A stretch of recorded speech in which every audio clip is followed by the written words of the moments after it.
हरे कृष्ण दोस्तों, मधुर बांसुरी स्वर, हल्की चंद्रमा की रात्रि की। क्या आपने कभी सोचा है कि चांद की शीतल रात्रि में जब संपूर्ण ब्रज भूमि सुगंधित पुष्पों से महक रही हो और यमुना की लहरें मंद मंद बह रही हो, तब उस दिव्य वातावरण में कौन सा रहस्यपूर्ण नृत्य घटा था जिसे रासलीला कहा गया। शरद पूर्णिमा की वह रात केवल चांदनी से नहीं, प्रेम की प्रकाष्ठा से भी प्रकाशित थी। यह वह क्षण था जब श्री कृष्ण ने पहली बार अपने हृदय की बांसुरी से गोपियों को बुलाया और फिर रचा गया एक ऐसा दिव्य नृत्य जिसे योग माया स्वयं संचालित कर रही थी। दोस्तों, यह कोई साधारण प्रेम कथा नहीं थी। यह कथा थी उस परमानंद की जहाँ इंद्रिय नहीं, आत्मा नृत्य करती है, जहाँ प्रेम भोग नहीं, त्याग है। यह वह क्षण था जब गोपियाँ अपने घर, पति, परिवार, बच्चों सब कुछ त्याग कर बस श्री कृष्ण की ओर दौड़ पड़ी। कहते हैं, कृष्ण भावनामृत इतना प्रबल होता है कि मनुष्य अपने सारे सांसारिक बंधनों को त्याग देता है और बस एक ही दिशा में भागता है, कृष्ण की ओर। दोस्तों, श्रीमद् भागवत में यह बताया गया है कि रासलीला शरद ऋतु की पूर्णिमा की रात में संपन्न हुई थी। अब अगर हम उससे पहले की घटनाओं को देखें तो कुछ बहुत अद्भुत बातें सामने आती है। कार्तिक महीने में गोवर्धन पूजा हुई, उसके बाद भ्रातृ द्वितीया यानी भैया दूज। ठीक इसके बाद इंद्र ने अपना क्रोध प्रकट किया क्योंकि गोवर्धन पूजा में देव इंद्र की पूजा नहीं हुई थी। इंद्र के क्रोध से मूसलाधार बारिश और ओले गिरने लगे। ब्रजवासी भयभीत हो गए। तब बालक श्री कृष्ण ने 7 दिनों तक गोवर्धन पर्वत को अपनी छोटी अंगुली पर उठाकर सभी को उसकी छाया में सुरक्षित रखे। इस तरह 7 दिन बीत गए और वो दिन था नवमी। इसके बाद 10वीं के दिन सभी ब्रजवासी श्री कृष्ण की वंदना और गुणगान करने लगे। एकादशी के दिन नंद महाराज ने व्रत रखा और द्वादशी को गंगा स्नान करने गए। वहां वरुण के सेवकों ने उन्हें बंदी बना लिया, लेकिन श्री कृष्ण ने उन्हें छुड़ाया और ब्रजवासियों को एक दिव्य अनुभव कराया। उन्हें आध्यात्मिक आकाश का दर्शन हुआ। दोस्तों, अब यहाँ ध्यान दीजिए, ये सब घटनाएं शरद पूर्णिमा के बाद हो चुकी थी। इसका मतलब ये है कि जब रासलीला होनी थी तब तक तो शरद पूर्णिमा बीत चुकी थी। इसलिए श्री कृष्ण को रासलीला के लिए पूरे 1 वर्ष तक प्रतीक्षा करनी पड़ी और तब जब अगली बार शरद पूर्णिमा आई तभी उन्होंने गोपियों के साथ वह अद्भुत रासलीला की। और हाँ, तब श्री कृष्ण की आयु 8 वर्ष की हो चुकी थी क्योंकि उन्होंने 7 वर्ष की आयु में गोवर्धन पर्वत उठाया था।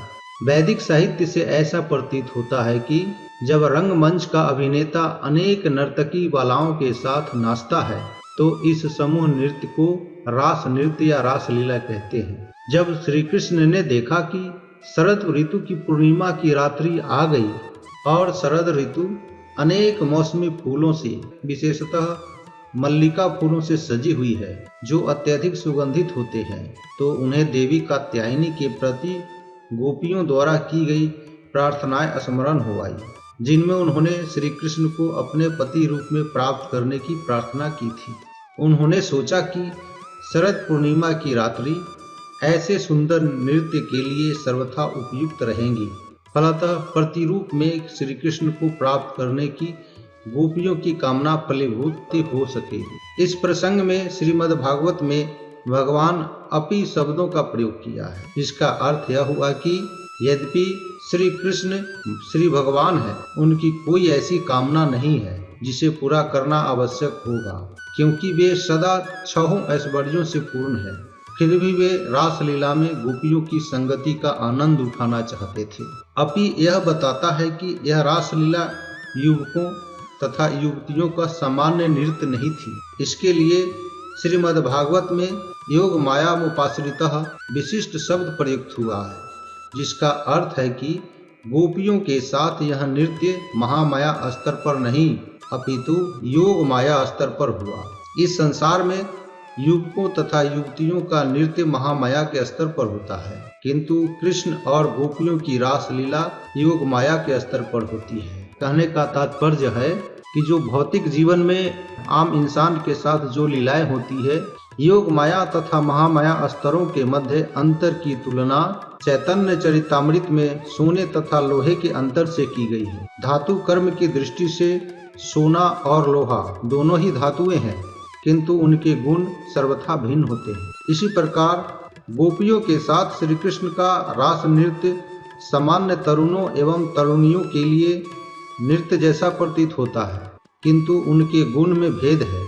इस भेद को परम भक्त समझते हैं, क्योंकि वे कृष्ण प्रेम तथा काम में अंतर समझ सकते हैं। महामाया स्तर पर नृत्य इंद्रिय तृप्ति के आधार पर होते हैं, किंतु जब श्री कृष्ण ने गोपियों को अपनी बंसी की ध्वनि से बुलाया तो गोपियां तुरंत ही श्री कृष्ण को प्रसन्न करने की दिव्य कामना से रास नृत्य के स्थान की ओर दौड़ पड़ी।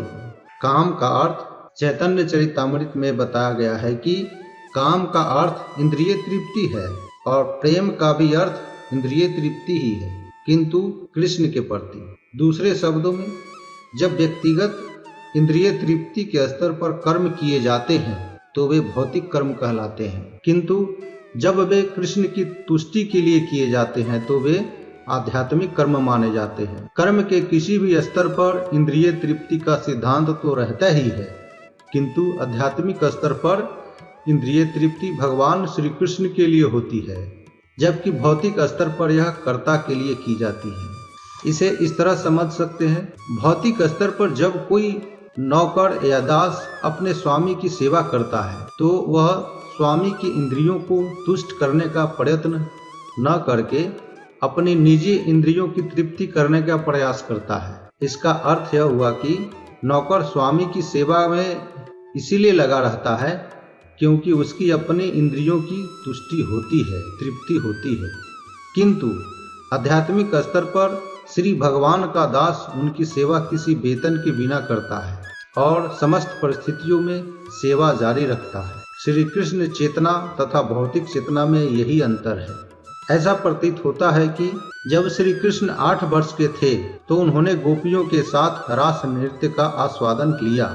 उस समय अनेक गोपियां विवाहिता थीं, क्योंकि प्राचीन काल में भारत में लड़कियों का विवाह कम आयु में कर दिया जाता था। ऐसा अनेक उदाहरण मिलते हैं जहां 12 वर्ष की कन्या ने बालक को जन्म दिया। ऐसी दशा में वे सारी गोपियां जो कृष्ण को पति रूप में चाहती थीं, पहले से विवाहिता थीं, फिर भी वे यह आशा बनाए रही कि कृष्ण उनके पति बनेंगे। कृष्ण के प्रति उनका झुकाव उप स्त्री अर्थात पर किया प्रेम जैसा था। अतः कृष्ण तथा गोपियों के प्रेम व्यापार को पर किया रस कहा गया है। एक विवाहित पुरुष या स्त्री जो अन्य स्त्री या पुरुष की कामना करते हैं वह भाव पर किया रस कहलाता है। वास्तव में कृष्ण सबों के पति हैं, इसीलिए तो वे नाथ कहलाते हैं, क्योंकि वे ही परम भोक्ता हैं। गोपियां उन्हें अपने पति रूप में चाहती थीं, किंतु तथ्य तो यह है कि उनके लिए समस्त गोपियों के साथ विवाह कर सकना असंभव था। किंतु चूंकि गोपियों में कृष्ण को अपने परम पति के रूप में स्वीकार करने की स्वाभाविक प्रवृत्ति थी, अतः कृष्ण तथा गोपियों का संबंध पर किया रस कहलाया। यह पर किया रस गोलोक वृंदावन के आध्यात्मिक आकाश में सदा विद्यमान रहता है, जहां उस मादकता के लिए कोई स्थान नहीं है, जो भौतिक जगत के पर किया रस का प्रमुख लक्षण है। भौतिक जगत में पर किया रस अत्यंत गढ़ित है, किंतु आध्यात्मिक जगत अर्थात वैकुंठ लोक में यह कृष्ण तथा गोपियों के परमोच्च संबंध के रूप में पाया जाता है। श्री कृष्ण के साथ अनेक संबंध हैं, स्वामी तथा दास, मित्र मित्र, पिता पुत्र, प्रेमी तथा प्रेमिका, किंतु इन समस्त रसों में पर किया रस सर्वोपरि माना जाता है। यह भौतिक जगत आध्यात्मिक जगत का उल्टा प्रतिबिंब है।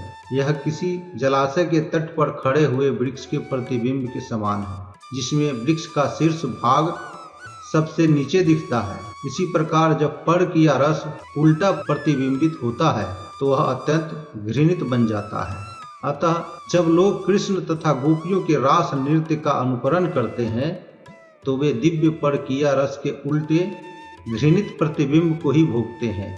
भौतिक जगत में इस दिव्य पर किया रस को भोग पाना असंभव है। श्रीमद् भागवत में कहा गया है, स्वप्न या कल्पना में भी इस पर किया रस का अनुकरण नहीं करना चाहिए। जो ऐसा करते हैं वे घोर हलाहल पान करते हैं। जब परम भोक्ता कृष्ण ने शरद ऋतु की उस पूर्णिमा की रात में गोपियों के संग का आनंद उठाना चाहा, उसी क्षण आकाश में नक्षत्रपति चंद्रमा अपना सुंदरतम रूप लेकर उदित हुआ। जब पूर्व में चंद्रमा उदय हुआ तो सारी वस्तुएं लालिमा से रंग गई। चंद्रमा के उदय होते ही सारा आकाश लाल कुमकुम से पूता हुआ लगने लगा। जब कोई पति अपनी पत्नी से बहुत दिन दूर रहकर लौटता है तो वह अपनी पत्नी के मुख को लाल कुमकुम से सजाती है। शरद ऋतु का यह चिर प्रतीक्षित चंद्रोदय पूर्वी आकाश को रंजित कर रहा था। चंद्रोदय के कारण गोपियों के साथ नृत्य करने की श्री कृष्ण की इच्छा बलवती हो उठी। सारे जंगल सुगंधित पुष्पों से लदे थे। वातावरण शांतिदायक तथा आनंदप्रद था। जब कृष्ण अपनी बांसुरी बजाने लगे तो सारे वृंदावन की गोपियां मोहित हो गई। पूर्ण चंद्रोदय, लाल क्षितिज, शांत वातावरण तथा खिलते हुए पुष्पों के कारण बंसी ध्वनि के प्रति उनका आकर्षण, सम्मोहन 1000 गुना बढ़ गया। समस्त गोपियां स्वभाव से ही कृष्ण सौंदर्य के प्रति अत्यधिक आकृष्ट थी। अतः जब उन्होंने बंसी की ध्वनि सुनी तो वे कृष्ण की इंद्रियों की तुष्टि के लिए अधीर हो उठी। बंसी की ध्वनि सुनते ही उन सबों ने अपने काम काज बंद कर दिए और उस स्थान की ओर चल दी जहां कृष्ण खड़े थे। जब वे अत्यंत तेजी से दौड़ रही थी तो उनके कान के झुमके हिल डुल रहे थे। वे जब बंसी बट नामक स्थान की ओर लपकी, उनमें से कुछ दूध दूह रही थी, किंतु वे आधे में ही दूहना छोड़कर तुरंत ही श्री कृष्ण के पास गई। एक तुरंत ही दूध दूहकर उसे दोहनी में रखकर गर्म करने जा रही थी, किंतु उसने इसकी परवाह नहीं की कि दूध उबलकर गिर जाएगा। वह तुरंत ही कृष्ण का दर्शन करने चल पड़ी।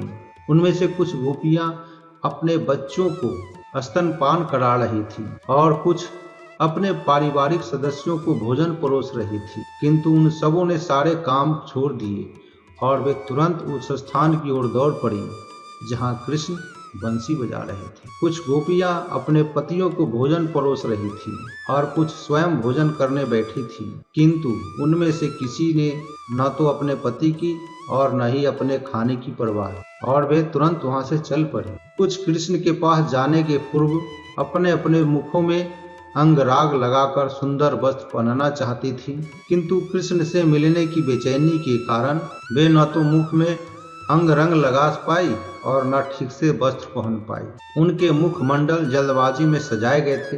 कुछ गोपियों ने तो अपने वस्त्रों को उल्टे ही पहन लिया, जिससे निम्न भाग का वस्त्र ऊपर की ओर और ऊपर का भाग नीचे की ओर हो गया।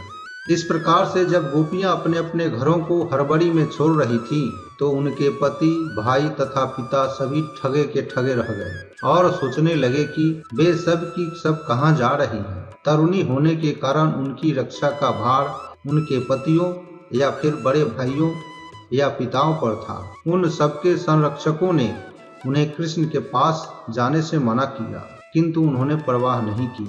जब मनुष्य कृष्ण के प्रति आकृष्ट होता है और पूर्ण कृष्ण भावनामृत में रहता है तो वह किसी सांसारिक कार्य की परवाह नहीं करता, चाहे वह कार्य कितना भी आवश्यक क्यों न हो। कृष्ण भावनामृत इतना बलवान होता है कि यह प्रत्येक व्यक्ति को भौतिक कार्यों से छुटकारा दिलाता है। जो कृष्ण के सुंदर स्मित आनंद से मोहित हो गया है उसके लिए सारे भौतिक भोग व्यर्थ है। कृष्ण भावनामृत में प्रगति की यही कसौटी है कि जो व्यक्ति कृष्ण भावनामृत में अग्रसर हो रहा है उसे भौतिक कार्यों तथा व्यक्तिगत इंद्रिय तृप्ति से मुख मोड़ लेना होगा। कुछ गोपियों को उनके पतियों ने कृष्ण के पास जाने से रोका और उन्हें अपने कमरे में बंद करके ताला लगा दिया। कृष्ण के पास जाने में असमर्थ होने के कारण वे आंखें बंद करके कृष्ण के दिव्य रूप का ध्यान करने लगे। उनके मनों में पहले से कृष्ण का रूप समाया था। वे सर्वोच्च योगी सिद्ध हुई, जैसा कि भगवत गीता में कहा गया है कि जो व्यक्ति श्रद्धा तथा प्रेम से अपने हृदय में कृष्ण का निरंतर चिंतन करता रहता है वह योगियों में सर्वश्रेष्ठ माना जाता है। वास्तव में योगी अपने मन को विष्णु के स्वरूप पर केंद्रित करता है। यही असली योग है। कृष्ण समस्त विष्णु तत्वों के आदि रूप हैं। गोपियां कृष्ण के पास स्वयं नहीं जा सकी, अतः वे सिद्ध योगी की भांति उनका ध्यान करने लगी। दोस्तों, भगवान श्री कृष्ण की रास लीला कथा का यही समापन करता हूँ। आज के वीडियो में बस इतना ही। अगले वीडियो में रास लीला का अगला भाग देखेंगे। तब तक के लिए विदा। जय श्री कृष्णा, जय श्री कृष्णा।